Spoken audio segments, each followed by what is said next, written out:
واش ما لاحظتوش بلي اسرائيل خبات كاع الاخبار اللي كتبين انهم كلاو العصا؟ واخا ايران ضربات بكثر من 500 صاروخ. ساندويتش واحد ديال خنزو بنين كيصيفط اكثر من 20 واحد للسبيطار، وهادو ما بان حتى واحد فيهم في السبيطارات ديالهم. الناس شافوا الفيديوهات ديال الصواريخ في السماء بحال شي العاب ناريه وقلبوها ضحك في السوشيال ميديا. تخيلوا كانوا ميساجات كيدوزوا قدامنا في كل صاروخ كانت كتطلق سواء اسرائيل ولا ايران، وحنا ماديين وجايبين اخبار. كل صاروخ كيطير كانت فيه رساله مشفره، مره من اسرائيل ومره من ايران. وطبعا اللي كان كيقرا هذه الرسائل هما الجنرالات ماشي حنا. كانت لعبه ديال الرسائل تقدر تفهم بها قواعد الاشتباك اللي في الحقيقه كيفهموها غا هما. ولا بغيتي تفهمها حتى انت خاصك تعرف فين طاحوا الصواريخ من الاخر، حيت تما فين كاينه الحكمه. انا امين العوني وهذا برنامج من الاخر على قناه عربي 21. كنلخص عليك كاع المعلومات وبطريقتي ومن الاخر. الاغلبيه حسابهم الحرب بدات حيت شافوا الفيديوهات، والحقيقه ان الحرب مازال ما بدات وهادو غير رسائل. طبعا هادشي ماشي انا اللي كنقولو، المحللين والتقارير هي اللي كتهضر، انا كنوصل.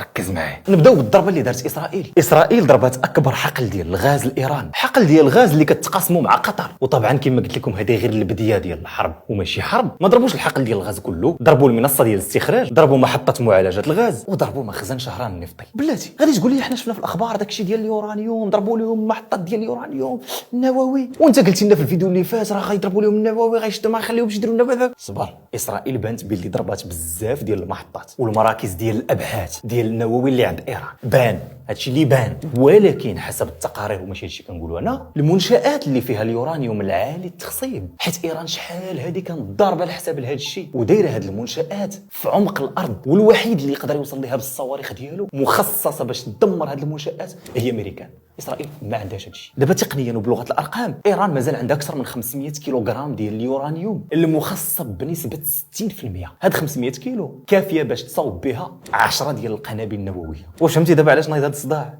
ولكن بلاتي المعامل ديال اصفهان اللي كتعاون به ايران باش تخصب اليورانيوم بح تضرب، يعني ايران نسبيا ما غتبقاش قادره تزيد تصاوب يورانيوم جديد مخصب. ما عرفتش كي غيديروا ليه ولا ما عرفتش. كيبان باللي اسرائيل كتحاول تعطل ايران على هذا البلان ديال القنبله النوويه. هادشي كيبان كبير بزاف وبعيد، ولكن ما كتعرفش. دابا ايران شنو دارت؟ ما بان والو. ايران ردات ولكن بذكاء. في الاراضي المحتله اسرائيل الكيان واحد البلاصه سميتها حيفا، الكيان داير تما واحد المصفات ديال البترول، ماشي مصفات وحده، مصافي بزاف. ايران ضربات هذوك المصافي ديال البترول اللي الطيارات اللي كتطلع من اسرائيل وتضرب غزه كيتحركوا بها، والاجهزه ديال الجيش الاسرائيلي اللي كتحرك ارضا جوا كتاخذ مازوطها من تما. غير هو ما ضرباتش الخزان كامل، ضربت لها غير بعض المصافي باش تقول لها حتى هي انت ضربتي لي مصفات الغاز، انا ضربت لك مصفات البترول. ردت فعل، مع ان ايران كان بامكانها تضرب الزمر كامل كيف ما اسرائيل كان بامكانها تضرب الزمر كامل. هاد المصافي ديال الكيان راه كتغطي اكثر من 60% من الاستهلاك ديال الاراضي المحتله. اسرائيل كيهضروا على اقتصاد كيتضرب. تقول لي علاش دابا كيديروا هاد الشيء؟ واحد اللعيبه مهمه ما كتقالش. بعيدا على السلاح الجوي والارضي والجيوش وداك الشيء، كاينه الجبهه الداخليه ديال اسرائيل ديال الكيان اللي هو الجيش الثاني. الناس المواطنين ولاو كينقسموا، حيت بنيامين نيتنياهو كان كيقول للناس سيروا دخلوا تخباو في الملاجئ، وهنا هي تبان واحد اللعيبه سمع مزيان، الطبقيه في المخابئ. حتى المخابئ فيهم طبقيه. بان باللي الناس اللي لاباس عليهم عندهم واحد النوع ديال المخابئ، وبان باللي الناس اللي متوسطين ولا فقراء عندهم مخابئ بوحدها. والصواريخ ديال ايران وصلت للمخابئ وضربات. والمواطنين ديال الكيان بداو ماشي مواطنين، اللاجئين ديال الكيان بداو كيشوفوا كيقولوا شي هادشي، وهي تبدا الانقسامات. ياك عندنا حنايا وسائل الدفاع، ياك اسيدي قلتوا لنا الصواريخ ما غاديش توصلنا، وصلت وضربت حتى المخابئ. وبدات واحد الفتنه في الداخل ديال الكيان، وما كتبانش اعلاميا طبعا لان الكيان متحكم في الاعلام الدولي تقريبا كامل، ماشي كل. دابا غتبقى تسنى شكون اللي يدير ريمونطادا. شتي في هذا الماتش ديال الصواريخ ما بين اسرائيل وايران، كتبان باللي ايران قدرات تخترق اسرائيل بصواريخ كيطيروا في 6 ديال الدقائق من ايران، وكيطيحوا وسط تل الابيب، كيمشيو بسرعه عاديه حتى كيقربوا لتل الابيب وكيضربوا.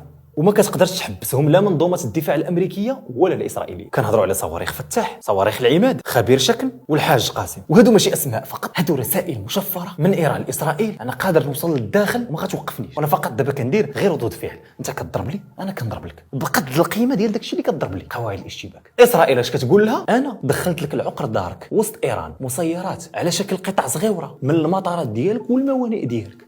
اخترقتك. اسرائيل كانت عندها ورشات ديال التجميع وسط ايران، وهاد المسيرات اللي كطير وكتضرب وسط ايران كانت في طهران. اسرائيل قدرت تفني القاده العسكريين ديال ايران اللي هما اصلا كيعطيو هاد الاوامر وكيديروا هاد الخطط باش يضربوا اسرائيل. كتمشي لها للعمق، كما الاخرى قدرت توصل لها للعمق. ودابا كيبان من خلال كل واحد فين كيضرب والصاروخ فين كيطيح، كيبان كل واحد الميساج اللي بغى يعطي الاخر. انا قادر نضربك ولكن ما تخلينيش نزيد، حيت بصح على ما كيبان ايران ماشي في صالحها هذه الحرب، وهي وصلت تقدر تخصب اليورانيوم ل 60%، ما بقى لها والو دير قنبله. حنا كنهضروا على شويه ديال الشهور، داكشي علاش ايران كدير غير ردة فعل. ومن هنا لتما غنعرفوا واش غيديروا في هذه القصه بالنووي اللي نايض عليها هادشي كامل، واسرائيل تشغل بهذه الحرب. هاد الضربات تكون في صالح الناس اللي في غزه، اللي راهم الى حد الان اكثر من 100 يوم ما دخلهم لا رغيف لا ماء لا ماكله. على الله يتخفف عليهم الحصار، على الله يكون ضغط دولي باش هاد الناس يعيشوا. اما الموضوع ديال ايران واسرائيل هي رسائل وخطط. وما درناش هذا الفيديو باش نقول لك دير لي لايك ولا كومونتير، لان هذا قرار خاص بي. بالنسبه لي اهم حاجه تبارطاجي الفيديو باش تبارطاجي المعلومه وكل شيء يعرف وكل شيء فاهم. هذا الفكر ديالك هو قلب المحتوى ديالي.